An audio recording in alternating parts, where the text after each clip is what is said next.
At the bank, my daughter shoved a pen into my hand and whispered, "Just sign, Mom." Her husband's grip on my shoulder tightened until I winced. They thought I was weak, confused, and easy to manipulate, but I wasn't. I slipped the cashier a note that read, "Help, not my choice." A smile froze on their faces until the manager quietly locked the door. That's when everything changed. Before I explain how a helpless grandmother turned the tables on her greedy daughter, don't forget to subscribe.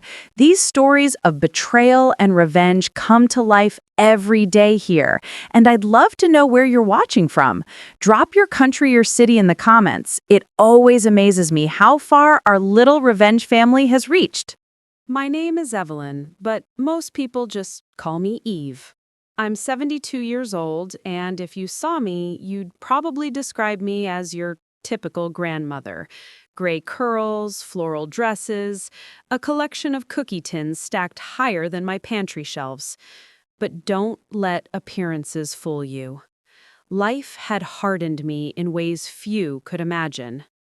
I grew up poor, fought for every scrap of dignity, and worked until my bones ached to build something lasting. My late husband and I bought a modest house, invested every penny we could, and eventually, after decades of sacrifices, we saved up a nest egg. It wasn't flashy wealth, but it was ours. And it was supposed to be the security blanket for my final years, the fruit of a lifetime of work. When my husband passed, I thought my daughter Clara would step up and be the support I needed. She had always been my pride. Brilliant in school, ambitious, the kind of girl who turned heads with her confidence. But what I didn't see, what I refused to see, was how much greed had taken root in her heart. It started small. "Mom, let me handle your bills. You shouldn't stress.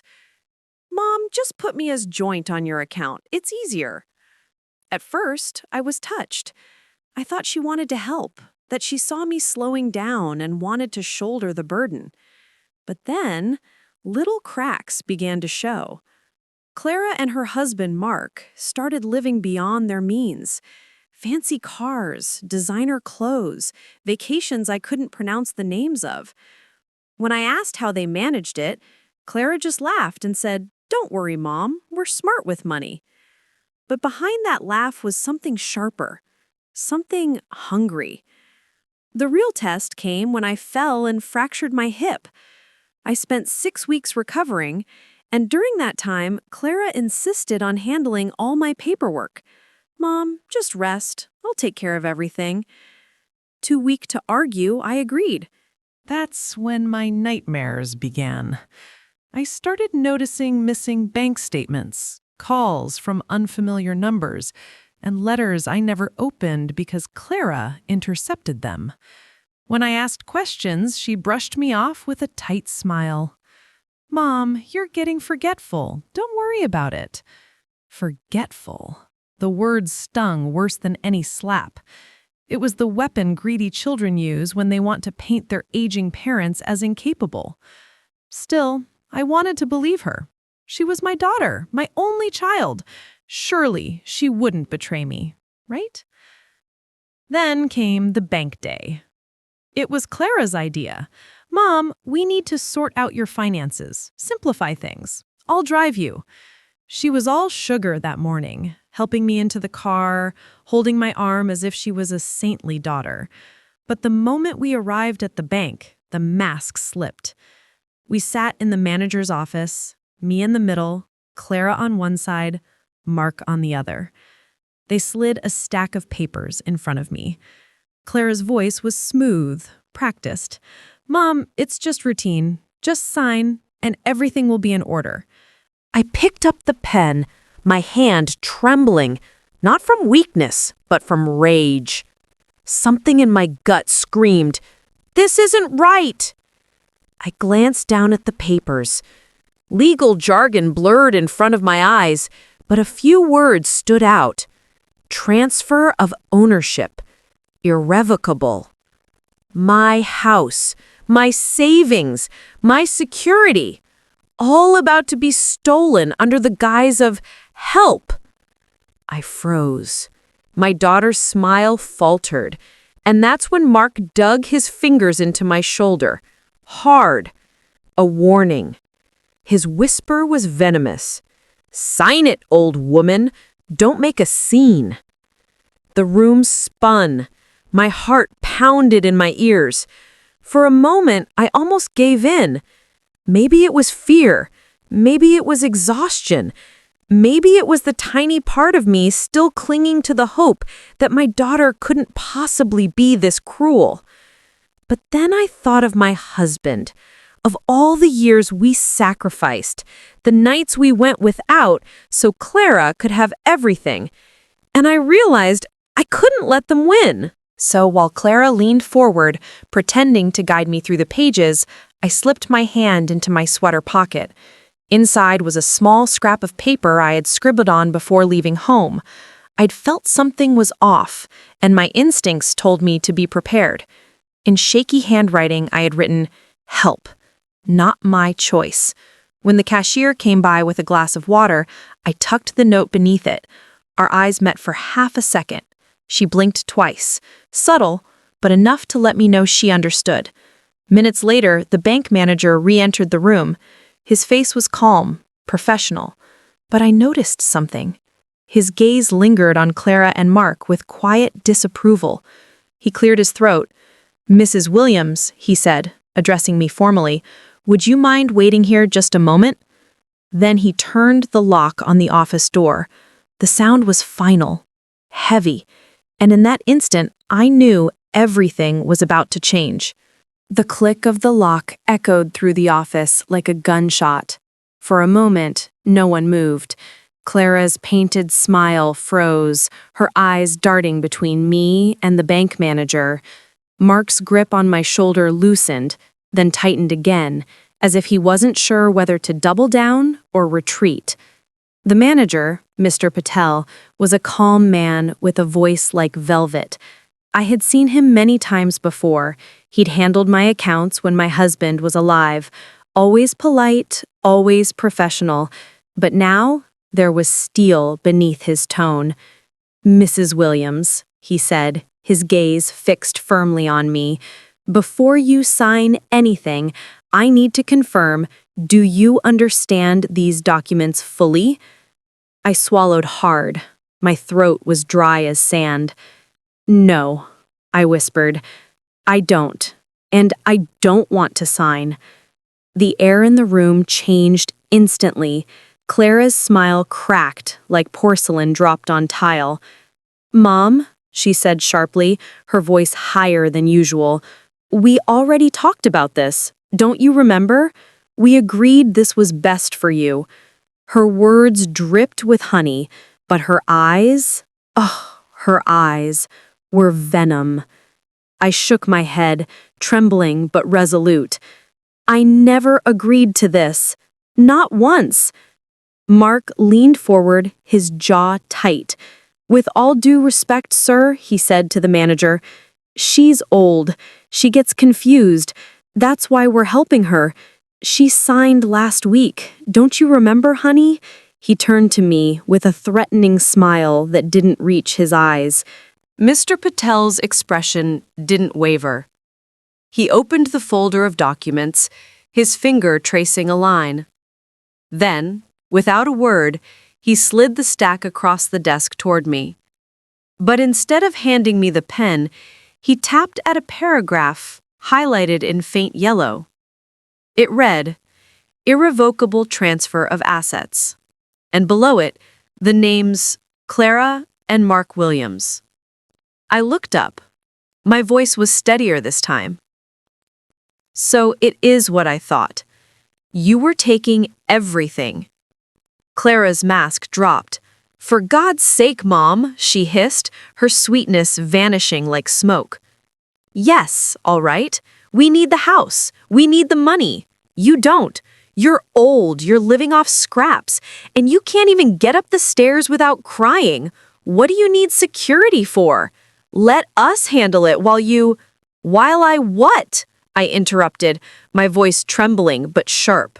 While I wither away quietly? While I die? Her mouth snapped shut, but the damage was done. The mask was gone, and the truth spilled out like poison. Mr. Patel's eyes narrowed. "Mrs. Williams," he said carefully, "do you feel pressured into this? Are you acting under your own free will?" I drew in a shaky breath. "No, I'm not.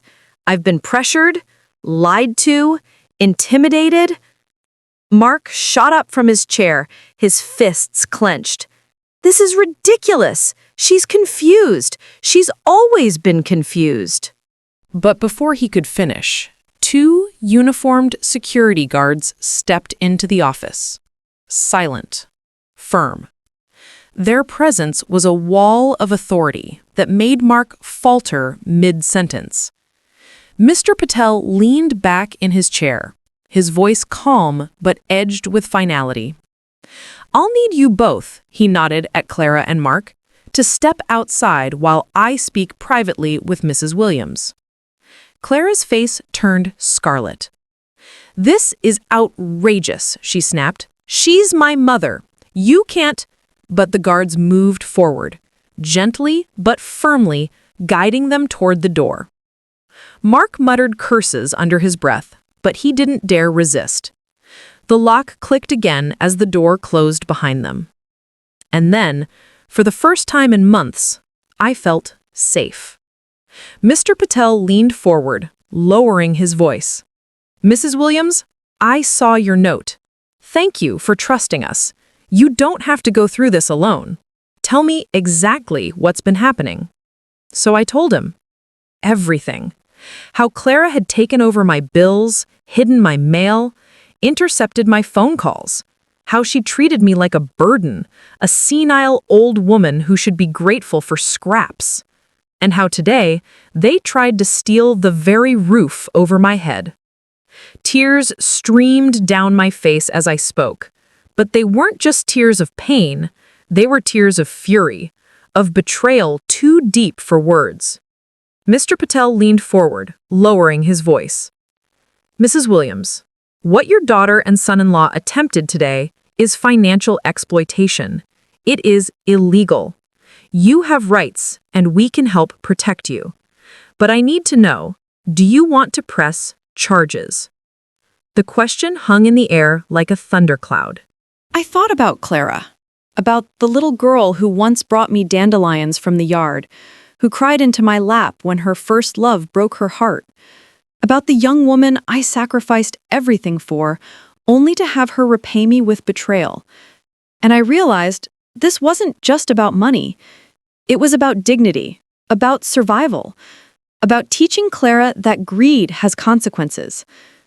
I wiped my tears and looked him square in the eye.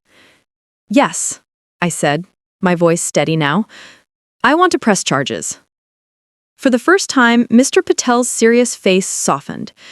He nodded. "Then we'll do this properly, quietly, and thoroughly." He handed me a fresh stack of papers, not for transferring ownership, but for securing my accounts, freezing any unauthorized access, and filing an official complaint. I signed each page with steady hands. When the last signature dried, Mr. Patel placed his hand gently over mine. "You've just taken back your power, Mrs. Williams. They won't hurt you again." My chest lifted with something I hadn't felt in months: strength. And outside that locked door, Clara and Mark had no idea that their game was already over. The door clicked open, and the security guards ushered Clara and Mark back into the office. Their faces were stormy. Clara's cheeks flushed red, while Mark's jaw twitched with restrained rage. Mr. Patel didn't bother standing. He sat calmly, papers neatly stacked in front of him, a silent wall between us and them. "Mrs. Williams has made her position clear," he said firmly. "She will not be signing anything today, or ever. Any attempt to coerce her further will result in immediate legal action." Clara's lips parted, her face crumbling like a child caught red-handed. "Mom, what are you doing?" Her voice broke, trembling with false hurt. "You're turning against your own daughter, against your family." I sat straighter in my chair, the paper Mr. Patel gave me still warm from my hand. "You don't trick your family into signing their life away," I said, quietly but firmly. Mark scoffed, slamming his fist against the desk. "This is absurd! You're letting some stranger manipulate you when we're the ones who've been taking care of you." One of the security guards took a step forward, his hand resting lightly on his belt. Mark froze, his chest heaving, his eyes flashing with barely contained fury.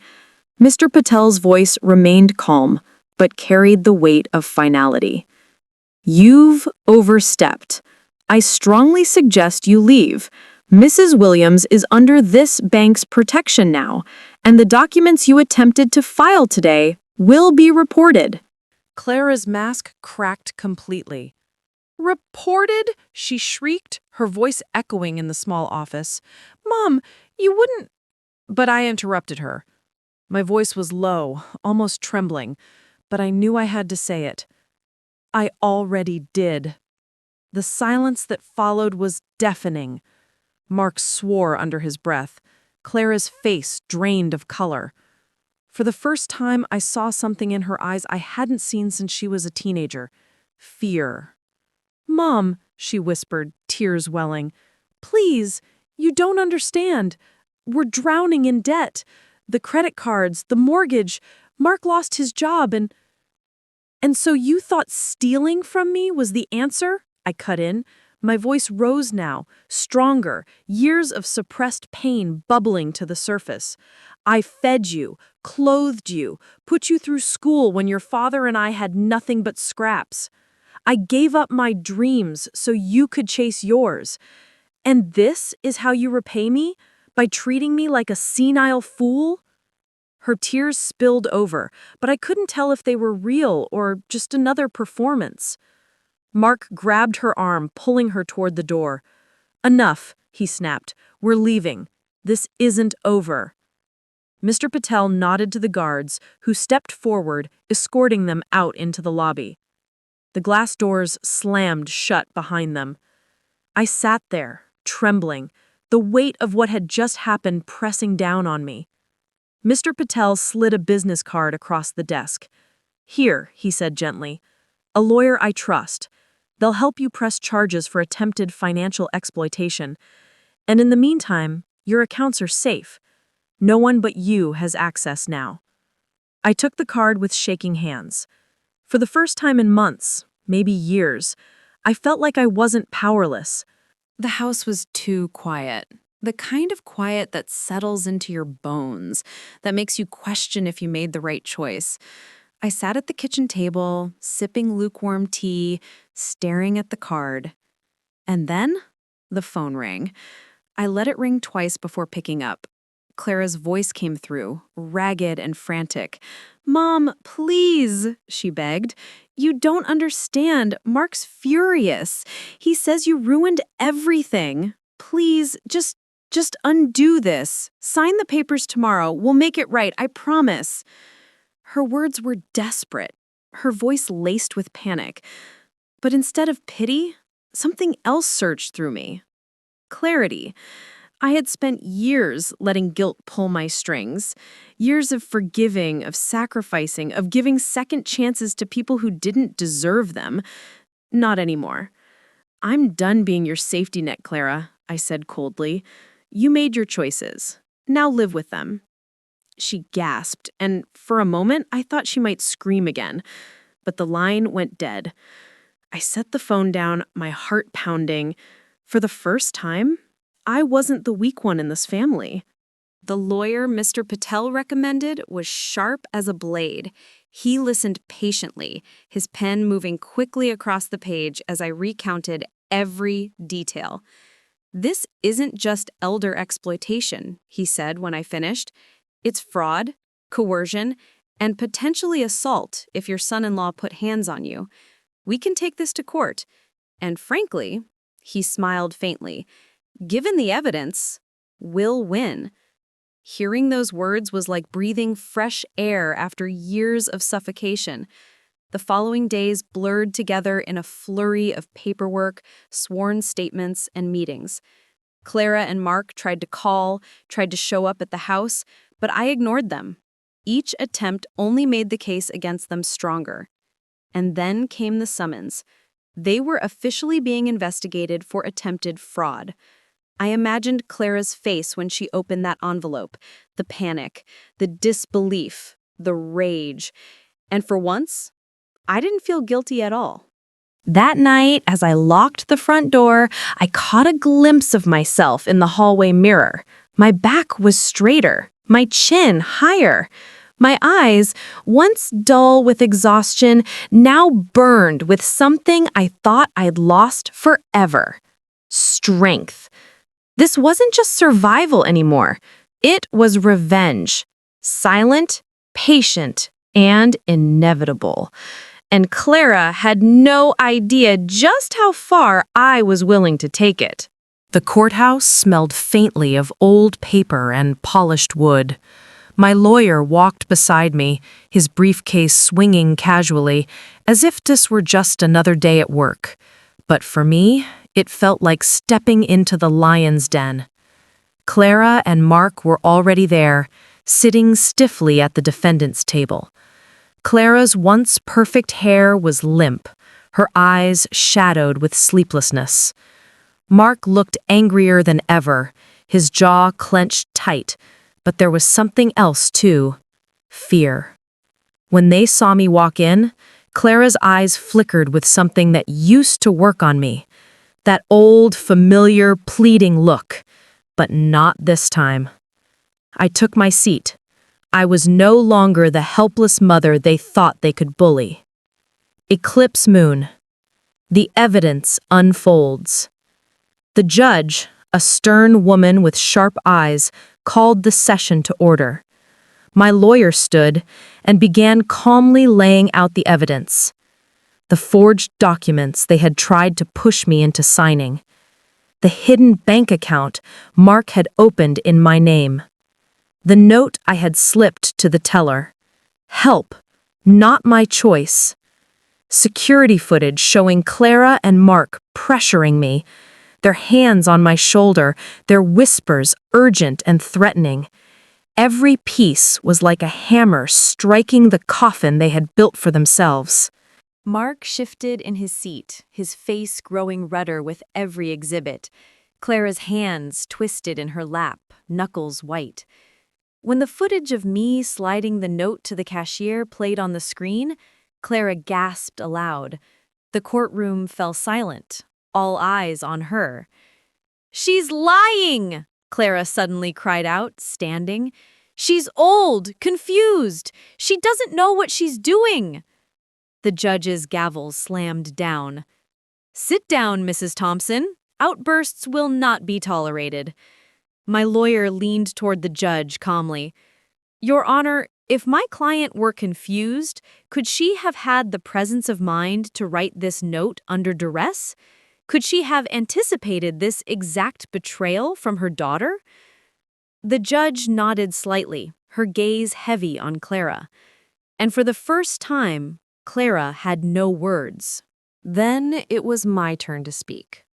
I stood slowly, my palms trembling just a little, but my voice was steady. "I am not here today because I want revenge," I began, my eyes locked on Clara. "I am here because I want freedom. From the fear, from the guilt, from the endless taking. I raised my daughter with love. I gave everything I had so she could stand tall. But instead of standing tall, she tried to stand on me. And I won't allow that anymore." The room was silent. Every word echoed off the wooden walls. Clara's tears spilled freely now. "Mom," she whispered, "please. I didn't mean to hurt you. I just We needed the money." The judge cut in sharply. "You attempted fraud against your own mother? That is not need. That is greed." Mark muttered something under his breath, but the look from the bailiff silenced him. The judgment was swift. Clara and Mark were guilty of attempted financial exploitation and coercion. They were sentenced to probation, fines, and mandatory counseling. And though part of me wished for harsher punishment, I knew this was only the beginning of their downfall. Because reputation, once shattered, is almost impossible to rebuild. News travels fast in small towns. By the time I got home, neighbors were whispering. At the grocery store, people stared openly. And at church the following Sunday, Clara and Mark sat isolated in the back row, shunned by the very community they once tried so hard to impress. Clara's voicemail messages became more desperate. "Mom, please, you don't understand. Everyone hates us now. We can't get work. Mark's parents won't even talk to us. Please, just help us." Each plea was weaker than the last, each call shorter. And, with every one, I felt a strange mixture of grief and vindication. For years, Clara had taken my kindness as weakness. But now, she was learning that silence doesn't mean submission. Sometimes, silence is the sharpest blade of all. One evening, Clara showed up at my door. Her eyes were swollen, her clothes wrinkled. She looked nothing like the polished woman she had become with Mark. "Mom," she said, her voice hoarse, "I'm sorry. I lost everything. The house, the friends, even him. Mark left, said I was useless without your money." For a brief second, I saw the little girl she once was, standing in the doorway with scraped knees and teary eyes, but the memory faded quickly. "You did this to yourself," I told her quietly. Her lips trembled. "But you're my mother. Aren't you supposed to forgive me?" I took a deep breath, my hand tightening on the doorframe. "I am your mother, and I will always love the child I raised, but I don't have to forgive the woman you became." And with that, I closed the door. The sound of her sobbing on the porch was muffled as I walked back to my kitchen. I made tea, sat down at the table, and felt lighter than I had in decades. For so long, I thought strength meant enduring pain quietly, but I learned strength can also mean saying no, saying enough. Klarna wanted to strip me of everything I had. Instead, she lost everything she thought made her powerful. And the best part? I didn't have to raise my voice. My silence was louder than any scream.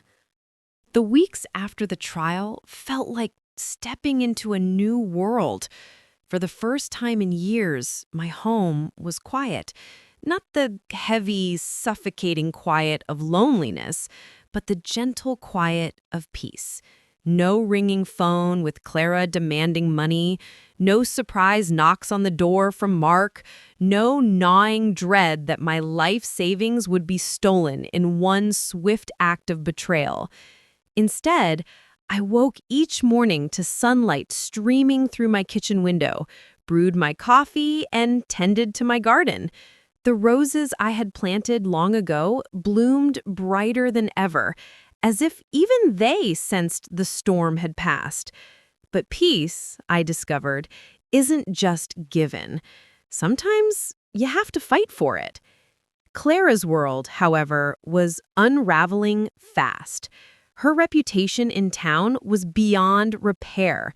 Employers turned her away, whispering behind her back. The neighbors who once envied her new car and designer clothes now avoided her like the plague. Mark disappeared completely, leaving her with nothing but debt and shame. I heard, through the grapevine, that she had moved into a shabby rental on the edge of town. I didn't go see her, but every so often, I imagined her sitting in a bare kitchen, staring at empty cupboards, finally realizing what it felt like to have nothing.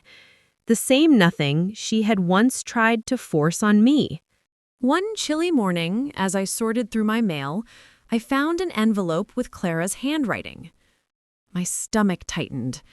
Inside was a letter, shaky and uneven. "Mom, I know I don't deserve this, but please listen. I lost everything. I know now what I did to you, how deeply I hurt you. If there's any part of you that still sees me as your daughter, please give me a second chance." I sat at the table for a long time, the paper trembling in my hands. My heart ached. For a brief moment, I wanted to rush to her side, to comfort her like I always had. But then I remembered the look on her face at the bank. The cold, greedy determination as she shoved the pen at me, urging me to sign my life away. Love, I realized, does not mean surrendering yourself to someone else's destruction. So I wrote a letter back. Short, honest. "Clara, I will always love the memory of the little girl you were, but I cannot trust the woman you became. If you truly want a second chance, you must build it yourself. I wish you strength on that journey." And I never heard from her again. Fate, however, has a way of delivering justice. Months later, I received a call from the bank. Apparently, Clara had tried to use my name again to open a line of credit. This time, the system flagged her instantly. She was arrested for fraud and sentenced to serve time. I didn't attend the sentencing. I didn't need to. Because in that moment, I knew the same daughter who once tried to make me powerless had finally been stripped of all her own power. And the best part? I hadn't lifted a single finger. Life blossomed in unexpected ways. With the money Clara had tried to steal, I started something new. A scholarship fund for young women in our town who wanted to pursue education but couldn't afford it. Every year, I met bright-eyed girls with big dreams, and every year I thought, this is what love looks like when it's given freely, without greed, without conditions. The more I gave, the stronger I felt, and in giving, I reclaimed the joy Clara had once tried to take from me. Sometimes people think revenge is about striking back, about shouting louder, hitting harder, destroying the enemy. But I learned something different. Revenge doesn't always roar. Sometimes it whispers. It whispers in the silence when you finally close the door. It whispers in the peace you create for yourself when you stop letting someone else define your worth. Clara thought she could make me small, powerless, invisible. Instead, she made me stronger. And when the dust settled, I realized something simple, something beautiful. The best revenge is living free. So if you're watching this right now, maybe you've been hurt. Maybe you've been betrayed by someone you trusted with your whole heart. Remember, you don't need to destroy them to win. Sometimes the greatest victory is walking away stronger, calmer, and freer than they ever expected.